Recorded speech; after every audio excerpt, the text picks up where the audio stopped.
So almost all attacks, from ransomware to identity theft to phishing, they most of them have a lot of the same causes. Some of the causes might be, they call it credential stuffing, which would be just using emails or passwords from another site where they stole, and they know that you are not, you've got bad password hygiene. You're not out there switching your passwords. You're not out there using a password manager that creates unique passwords. No MFA. This is a recurring theme. Snowflake was down, or many Snowflake customers, which is a cloud data storage provider, allowed their customers not to use MFA, or didn't force MFA on them. So they were attacked. United Healthcare, I don't know, what is it? Half of Americans are, their data was leaked because MFA wasn't turned on. Vulnerabilities, configs, and malware. This is a little techie, and it talks about how your laptop is set up. You can't simply buy something from the Mac store or buy a PC from Best Buy, take it out of the box, turn it on. It's out of the box, it's probably 20% configured for security. So you need someone, typically outsourced IT, like MSPs or MSSPs. An MSP is a managed service provider, really just an outsourced security provider for small businesses.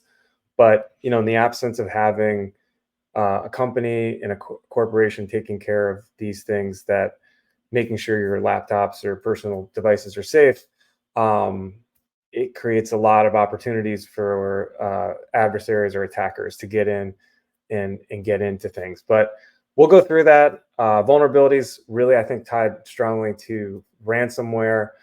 Hearing a lot about in the news about ransomware, but ransomware, a lot of it is rooted in either configurations or vulnerabilities or malware. Installing scripts, but all, like I said, as a result of buying things out of the box, they're not secure as they would be if you're working on your, corporate laptop. Social engineering, recurring theme, never going to go away. These adversaries are smart to, use yourself, use the human weakness against you to get in. We'll go through some of those attacks as well, but that is a common weakness or source of attacks. Email compromise, getting into your email, lurking in there, dwelling that you might not even notice they have access to your email, has ramifications as well. We'll talk about that. DDoS, which is distributed denial of service, means a man-in-the-middle attack.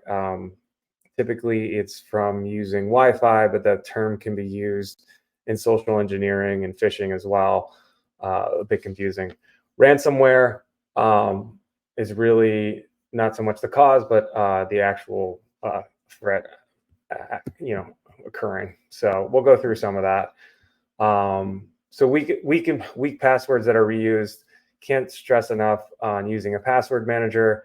We'll talk a little bit about pass keys and UV keys and how they can be used in conjunction with a password manager to stop this bad behavior. You'll see Fluffy123, maybe using your birthday as a PIN or some number in your family that's potentially exposed for attackers to find out, like your birthday or street you grew up on, or addresses, anything where your last four of your social security number, right? Like these things get stolen or they're leaked on the internet, and they have ramifications, and they can be used for attackers or tried at certain attacks here. Like I said, common passwords, reused, different derivations of them, make it really easy for attackers to get in. So it's important to use a password manager, because password managers create unique, complex, long passwords that if they get breached one place, they don't get breached somewhere else. So we'll talk about that as well. No multi-factor authentication or weak multi-factor authentication. Multi-factor authentication is simply the second step. You need two things to log in, and MFA, like text-based MFA, 6-digit MFA, is definitely weaker than some other forms of authentication, which we'll talk about here in a second as well. Inquisitive uses binding phishing resistant MFA. I'll keep talking about this silver bullet called passkeys and YubiKeys, FIDO2 encryption. We'll get into that in a little bit here. And we'll come back to this, but why don't we just talk about it now? So cat's out of the bag on this magic, super strong phishing resistant MFA. Passwords and YubiKeys, unlike when you need to get a 6-digit code on your phone that you use to log into a website, this idea of your phone number being your identity in the United States is troublesome because those codes can be stolen. One way is if an attacker phishing attacks you, you think you're on a legitimate website, you go in, you log in, then you enter the code, which you're sending the code directly to an attacker. They can get in, even remotely on the other side of the planet in Russia or wherever they're coming from. So that's a problem. This idea of a passkey is binding your identity to the device, such as your phone, such as a key, one of these YubiKeys we're showing here. So even if they phish you and you give up the login and then you give up the MFA, it doesn't log them in because they're not in the presence of that private key.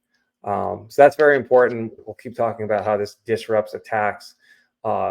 Many of these, 5-7 most common attacks can be intercepted or disrupted by the presence of using these FIDO2 passkeys. Either your phone can also act like one of these keys because it's in the presence of you as well. So that's a really important, because those, they can either SIM swap you, which we'll get into as well, which will allow them to get that 6-digit weaker MFA. But this idea of in the presence of you having strong authentication is really important. We do this for all of our individual and investor clients. Weak MFA, I talked about that. Phishing, we just talked about that exact attack and how that happens. The other one is called prompt bombing. You may have the authentication where they can send you a prompt, and on the app, you just have to say yes. Once again, this is a weaker form of authentication because it's not FIDO2 encryption. You could log in with a phishing site. They could send you a prompt. The prompt will, let them in, or, allow that cookie theft to be used remotely. So that's a problem as well. The other thing is they call it prompt bombing. Someone's already stolen your credentials. They have your password. They have your username. They'll just keep hitting, do you want to give this permission? Do you want to give this permission? Until eventually you say yes because it goes away. Bad idea. They're in. So I don't know who usually falls for this MFA fatigue attack, they call it. But that's, once again, why weak MFA is a problem, and you need to use passkeys and YubiKeys when you can. Not all banks, many banks don't actually do it yet, which is kind of shocking. But it's important because it protects your email, which is the source of many of these attacks. Weak MFA, once again, SIM swap. Imagine an attacker collecting enough information online about you from the dark web or public, simply Googling you. They could call your cell phone provider and get your cell phone, moved to them. And all of a sudden your cell phone doesn't work, and that form of identity has been stolen and it's been removed remotely. I've seen examples of this. You can Google, these attackers, they're so good at it. They'll call up Verizon, they'll have a fake baby yelling in the background and be like, oh, my husband, he lost his phone in a cab last night. Can you switch the phone? What's this piece of information? What's the PIN? Once again, using your, some common credential, they can get the phone stolen away with the presence of that phone and that weak MFA, you can steal money, you can move money, you can do a lot of things. So talk about ransomware in a bit. Ransomware is typically the result of either a phishing attack, like a link click, but also a vulnerability on the machine. Doesn't necessarily need to use a vulnerability. By clicking a link to a fake website on a phone, in your email, there could be vulnerabilities on your machine. Chances are every machine has tens of thousands of them. Believe it or not, some are more dangerous than others. And by clicking the link, it executes that vulnerability and takes over the machine, encrypts the files, keeps the key, sends you a ransom note in some form of communication, either text or email, and your files are locked. The machine may be locked. So that's one way. The other way is they can send you a script, a nefarious malware script that could execute off the internet in your browser. Same thing, ransomware has locked down the machine and you're in trouble. So how do you prevent this? One thing is don't click on links, just having good hygiene. This is what people talk about cyber awareness training. I think that's a little naive because some of these attacks are very complicated. Some of the links look extremely real, and that may be a problem. The other is vulnerability management. How do you stop these scripts from executing? So our clients have laptops that are managed, and there's two things that stop ransomware or prevent it. One is the OS is extremely simple. There's very few applications on the machine. So even with clicking a link, it would not execute that for two reasons. Like I said, there's not a lot of vulnerabilities on the machine. A, B, the browser is also managed, so you can't pull malware from the internet and go get it. So we're trying to shut down that side, the left side of the equation there. The link clicking, like I said, there's a very specific email that's put on the machine so that a lot of the spam mail doesn't come through. We're using technology and email filtering like DMARC so that those malicious links do not come through.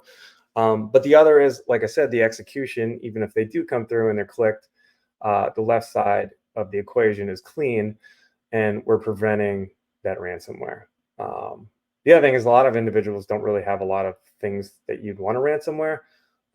Your photos may be backed up. If they're able to encrypt those files, you're probably going to want to pay that ransomware. But we'll dive into a little bit about why that laptop and putting your financial activities on there is smart and separating it from your personal life. So invoice fraud. I said having control of your email is important. It's also important that your vendors have control of their business email. This is a little bit of a horror story of a newly married couple loses $800,000 paying the wrong vendors. Also could be used as term like a man-in-the-middle attack. But the email was compromised by the vendor, and they look like a real vendor and they look like real invoices, but the bank accounts on those invoices were going to an attacker, the same attacker who sent those invoices to the couple. So this actually is the biggest source of cyber insurance losses because the numbers are staggering. Like in this case, 800,000, 200,000, 50,000. There's a case in Singapore where there was a $25 million wire fraud. They had a fake Zoom call. They had AI impersonated faces and voices on the Zoom call. The junior analyst thought he was being instructed by his CEO to send the money. So this is a little bit more of the people and policy perspective of sending money. You have to have a system to send money, figuring out what are the alternate forms of verification that the actual wire and ACH, you're actually sending money to the right people. This is, like I said, the biggest source of cyber insurance losses. I'm sure it's multi-trillion-dollar source of problems, right? Like people sending wires in the wrong places. Very difficult to get this money back, and so you really need a process to go through and double verify. I am totally have total anxiety when it's time to wire money to anyone that's new, that's not in my Rolodex, in my banking payment system. I'll call them up. You know, I'll call up someone else in the company, and have them, forward me to them. Right? You just got to be really creative, think outside the box of stopping ACH and wire fraud, and never rush. Always take your time. Attackers will always want you to rush because they know you make mistakes. So those are some of like the breakdowns of some of these attacks. I'll talk a little bit more about the technology, just trying to switch things up from last time. Last time we talked about some of the stories, identity theft, United. But really, what's the goal of protecting individuals?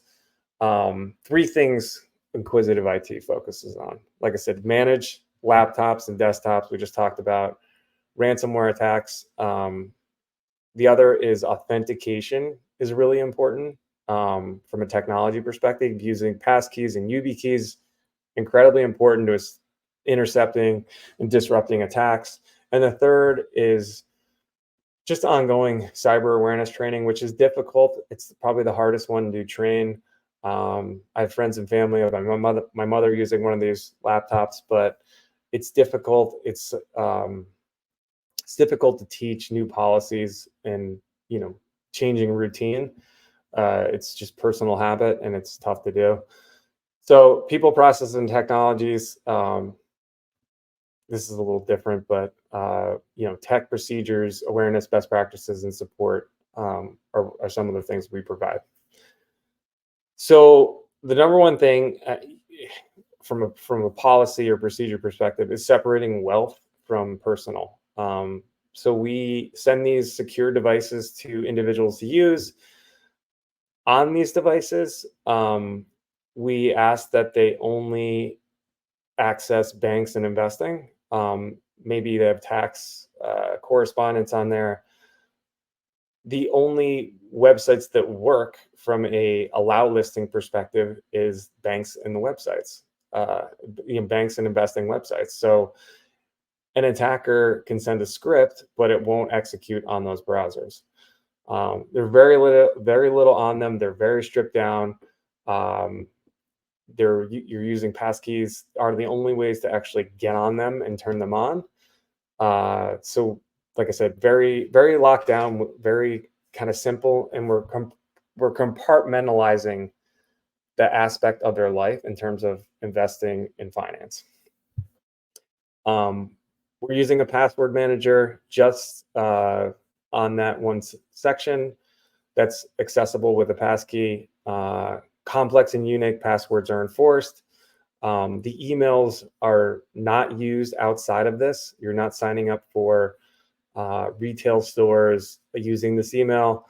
Like I said, compartmentalizing and just bringing this aspect of life onto this one secure computer is really what we're trying to do here from a procedure perspective.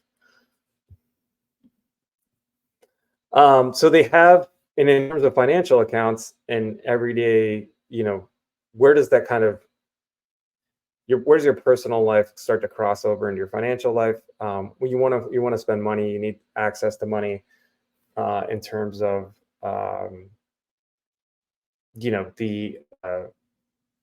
to pay for things online, to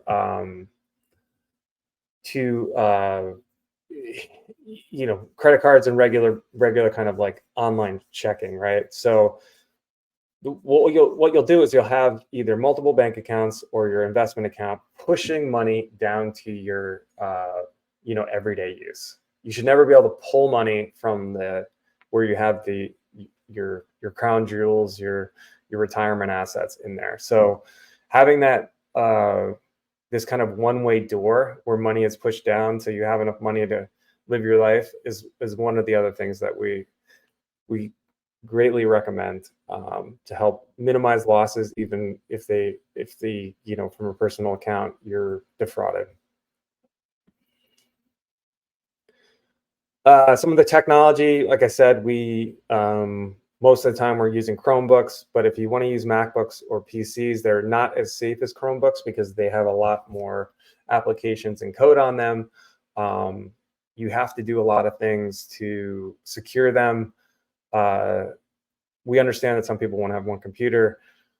It's less safe. We are able to create a managed browser on those machines, but there still could be key logging, the ability to execute ransomware on there.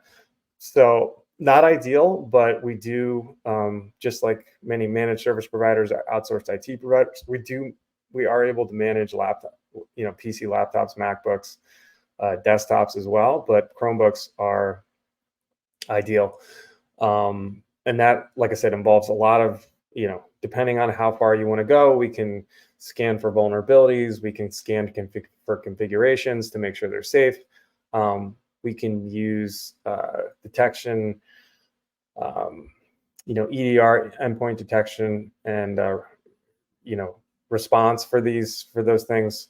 How much monitoring? How much money do you want to spend to invest in this?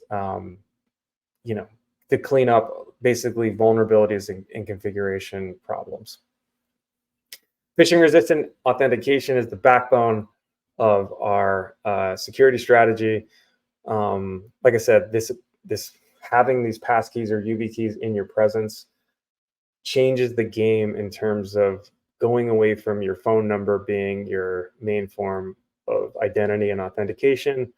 They cryptically bind yourself on the spot, or remote attackers, which consist of, 90% or more of attacks, are taken out of the game. So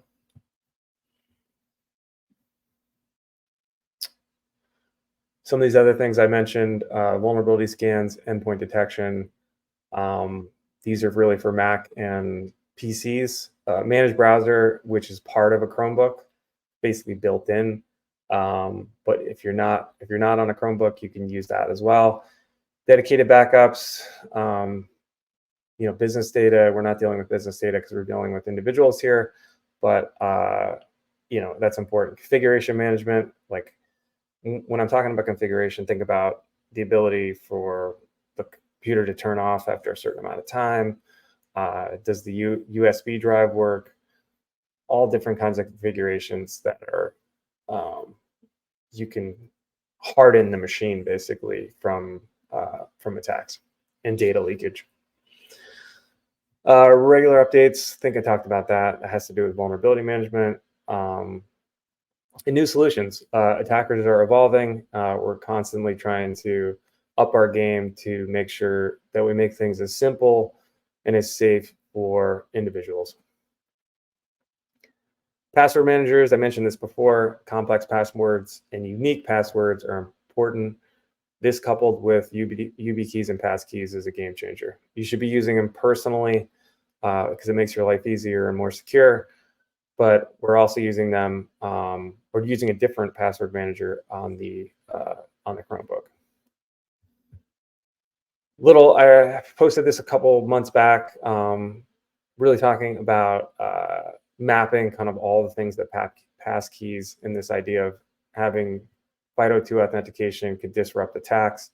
But yeah, it's these are all things that can make a difference. And as I said, stop, I think, 90% most of attacks. Hopefully my internet's not too bad here. Like I said, from a policy perspective, no shortcut, never click on links. We're trying to teach our clients how to do this, but it's still always hard. There are very tricky, deceiving messages. Even security practitioners fall for them. I think it's a mistake to think that you can rely on cyber awareness training to protect against these things. Other things, messages telling you I need money quickly. Urgency is always a red flag. There's fraud on Facebook. There's fraud on Zelle. People asking for ACH details. They might sound like they're in town or nearby, or like I want to reserve something so it doesn't get sold. The money's gone probably. Talked about invoice manipulation a little bit. Business email compromise. Like I said, don't click on links. Always navigate directly to the website. We like to say, please always start there and log in with your passkey. You'll probably disrupt an attack if it's a phishing link. ACH wire fraud, be creative. Not only just calling and verifying a phone number. Do 3 times, 4 times. Think about all the different ways you can make sure you're sending this ACH or wire to the right place. It's terrifying. We're buying probably a new house soon, and I am, to send some of that money, I'm going to be incredibly careful. They actually have a warning in the contract, watch out for ACH and wire fraud. So this is becoming more prevalent that people are aware of the risks. Credit card and bank notifications, you can get text messages or messages on your phone anytime the money is being spent. Set it at 0. It doesn't even need to be $100. It just becomes personal habit. You kind of see where money is being spent. It's not, you can even get them in app outside of your text messages. So it's not even that annoying to see when these payments are coming through. If you're using Apple Pay, which is also a good idea, it'll show up as a background, movement of money. So you're aware kind of everywhere you go, you get in a habit of seeing the money kind of pop on your phone every time it's spent. Multi-party approval, coming to Google Workspace, we will be using that for if a user loses their credentials. We will probably have multi-party. It's kind of like nuclear football, like 2 keys that have to be turned at the same time. This can greatly increases safety.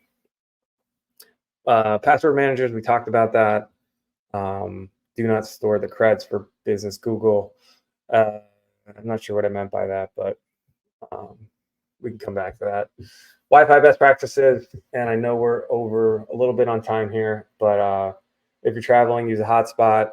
VPNs are a little controversial because they also can take your data, or your data can go through them. For our high net worth clients, hotspot's always best, but a lot of times you're in a foreign country and your cell phone doesn't work because the carrier didn't switch over to roaming. Use a VPN to access local internet. Be careful. Don't be doing anything in investing here.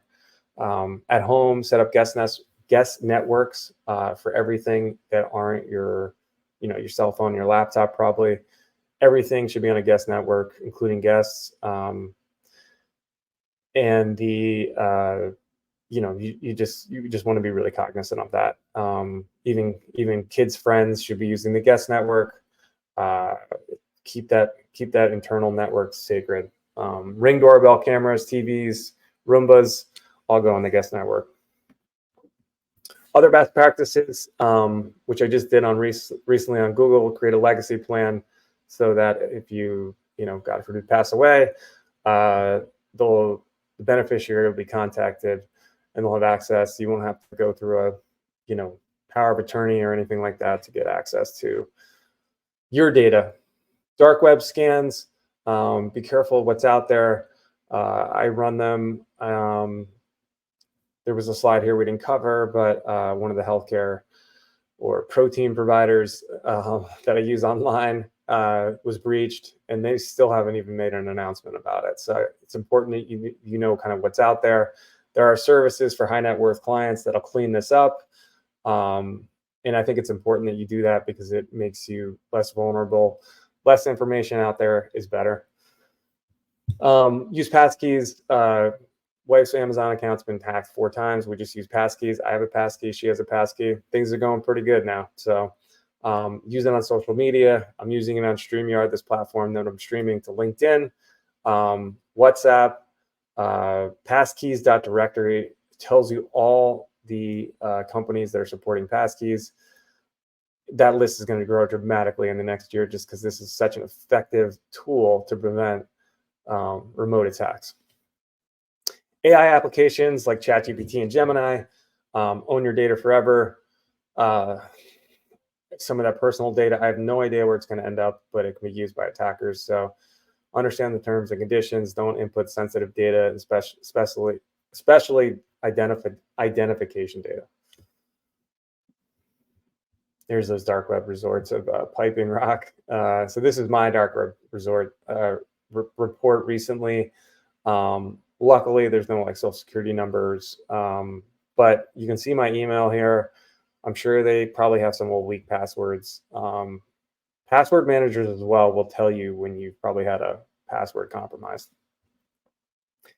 So key takeaways: don't click on links, don't pass go, use your passkey, go right to the website. Use passkeys, create another email account, specifically financial and investing. Be downright anxious on ACH and wire payments. It's the biggest loser of cyber fraud.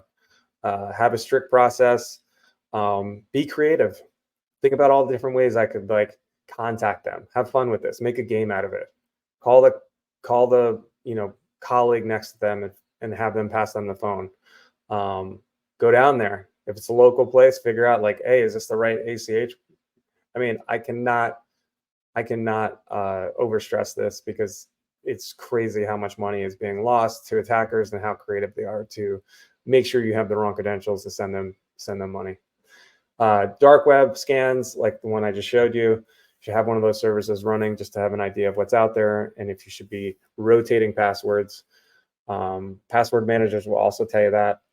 Use a VPN at home and in the office. We didn't mention this, but a VPN at home also has some advantages, adds potentially an extra layer of security if your main network's been compromised.